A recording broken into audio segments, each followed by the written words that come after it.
audio jungle.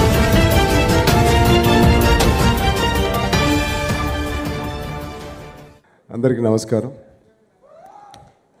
ఇక్కడికి వచ్చిన పెద్దలకి, స్టేజ్ మీద ఉన్న పెద్దలకి, శాస్త్రి గారికి అండ్ మిగతా వాళ్ళందరికీ అండ్ మీడియా వాళ్ళందరికీ అందరికీ నా మనస్ఫూర్తిగా ధన్యవాదాలు.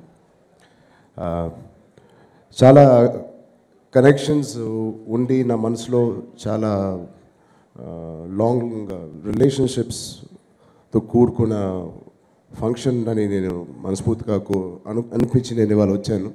కేవలం నీహారికకో లేకపోతే ఈ సినిమా గురించి మాట్లాడడానికో రాలేదు. ఎంఎస్ రాజు గారి కోసం వచ్చాను, మెయిన్లీ ఆయన కోసమే వచ్చాను. ఇక్కడ చాలా ఆనందంగా ఉంది. మళ్ళీ ఆయన and UV creations together. UV creations కూడా నాకు చాలా చిన్నప్పటి నుంచి నాకు తెలుసు. వంశీ అన్న నా బెస్ట్ ఫ్రెండ్ కూడా ఉన్నాడు, ఆయన తమ్ముడు విక్కీ అండ్ ప్రమోద్ గారు. వీళ్ళందరూ తీసే ప్రతి సినిమా మామ చెప్పినట్టు అది మంచి మనసుతో తీసారో లేకపోతే మంచి చేతితో తీసారో లేకపోతే నిజంగా మంచి అవగాహన సినిమా సబ్జెక్టులు కథ మీద అవగాహనతో తీసారో ప్రతి సినిమా మంచి హిట్ అవుతున్నాయి. చిన్నదైనా పెద్ద సినిమా అయినా అన్నీ పెద్ద హిట్ అవుతున్నాయి. సో వాళ్ళ మీద నమ్మకంతో కూడా నేను చెప్పగలుగుతాను ఈ సినిమా చాలా పెద్ద హిట్ అవుద్ది. అది ఒక కారణం. రెండో కారణం నీహారిక మాట్లాడిన మాటలతో కానీ మేము ఇప్పుడు చూసిన విజువల్స్ చూసి కానీ చూసిన కాస్త సెకండ్స్ నాకు ఒక వెరీ గుడ్ ఫీలింగ్ అనిపించింది కింద కూర్చున్నప్పుడు. నేను ఇప్పుడే చెప్తున్నాను డైరెక్టర్ గారికి, I think it's definitely sure shot winner. ఎందుకంటే ట్రైలర్లో ఏదైతే పండుద్దో అది కేవలం అది సినిమాల్లో ఉండే సీన్స్ నుంచే తీసుకొని మనం ట్రైలర్లో చూపిస్తాం. సో ట్రైలర్ పండుతుందంటే చాలా వరకు నేను నమ్ముతాను సినిమా కూడా పండుద్దని. So I wish the director all the best.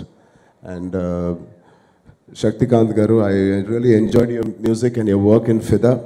ఇప్పటికీ సాయి పల్లవి పాట is one of the highest viewed songs on YouTube. So I wish you all the best again. And Murali Sharma garu, I worked with you in Evadu, but the way you've been performing lately, I miss working with you now. తొందరగా మీతో ఒక cinema చేయాలని మనస్ఫూర్తిగా కోరుకున్నాను. ఎందుకంటే నరేష్ గారితో మా father గారు రంగస్థలంలో మొన్నే చేశాను. So we had a great bond. Thank you sir for being part of this film and my film. And అలాగే శాస్త్రి గారి గురించి నేను కొత్తగా చెప్పట్లేదు. ఆయన మొదటి సినిమా రాశారు, దాని తర్వాత ఇప్పుడు సైరా నాన్నగారి సినిమాలో కూడా ఒక వెరీ ఇంపార్టెంట్ సాంగ్ రాస్తున్నారు. సో థ్యాంక్ యూ సార్ ఈ ఆపర్చునిటీ నాకు ఇచ్చినందుకు మా ప్రొడక్షన్కి. And finally yes, I wish both. Suman నాకు చిన్నప్పటి నుంచి తెలుసు, హీస్ వర్క్డ్ రియలీ హార్డ్. ఒక యాక్టర్ ఎంత కష్టపడాలో అంత కష్టపడి హీస్ రీచ్ దిస్ పాయింట్. మొన్న ఎంఎస్ రాజు గారు ఇంటికి వచ్చినప్పుడు నేను అదే అంటున్నాను, is really hard working. And this film, I am sure it will be another milestone in his career. I wish you all the best, Suman. And ఈ సందర్భంలో నేను రాజు గారితో మాకున్న అనుబంధం ఇప్పుడుదే కాదు, నేను మొన్నే ఒక సందర్భం ఒక సిచ్యువేషన్ గుర్తు చేసుకొని చెప్తా ఉన్నాను.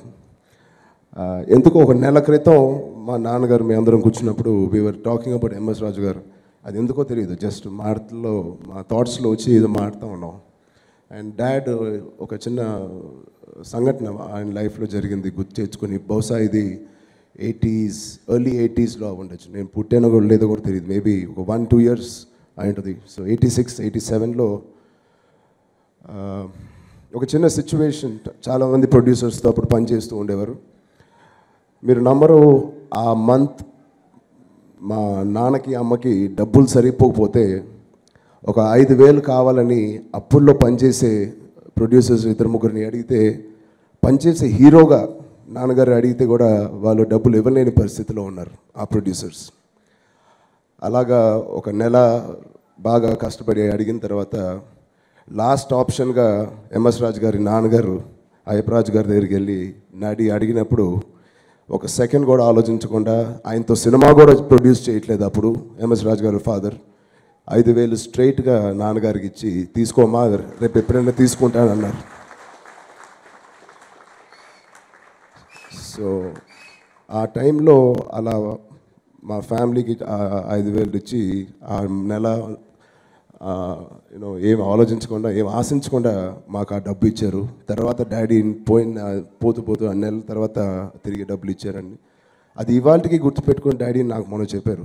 సో ఎంఎస్ రాజు గారు నాకు ఫోన్ చేయగానే it is my duty as my father's son to go to his function. This the least.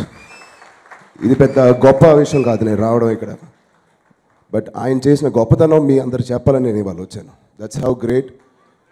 ఒక మంచి నటుడిగా లేకపోతే మంచి ప్రొడ్యూసర్కో డైరెక్టర్కో కావాల్సింది కేవలం టాలెంట్ కాదు, ఒక good attitude. So great actors, great talent ఉన్న వాళ్ళు బ్యాడ్ యాటిట్యూడ్తో ఉంటే సక్సెస్ అవ్వలేరు, కానీ బ్యాడ్ టాలెంట్ ఉన్న ఒక మంచి యాటిట్యూడ్ ఉంటే అది ఎప్పటికైనా లైఫ్లో సక్సెస్ అవుతారు. సో అలాంటి ఫ్యామిలీ ఎప్పుడూ సక్సెస్ఫుల్గా ఉండాలని మా హోల్ ఫ్యామిలీ తరఫు నుంచి మనస్ఫూర్తిగా కోరుకుంటూ, మళ్ళీ ఈ అవకాశం ఇచ్చిన ఈ హోల్ టీమ్కి I thank them and have a beautiful evening. Thank you. Wish you all the best. ఏంటండి, వీడియో నచ్చిందా? అయితే ఓ లైక్ వేసుకోండి, లేదంటే ఓ కామెంట్ చేయండి. ఎప్పటికప్పుడు మా వీడియోస్ చూడాలంటే సబ్స్క్రైబ్ చేసుకోండి.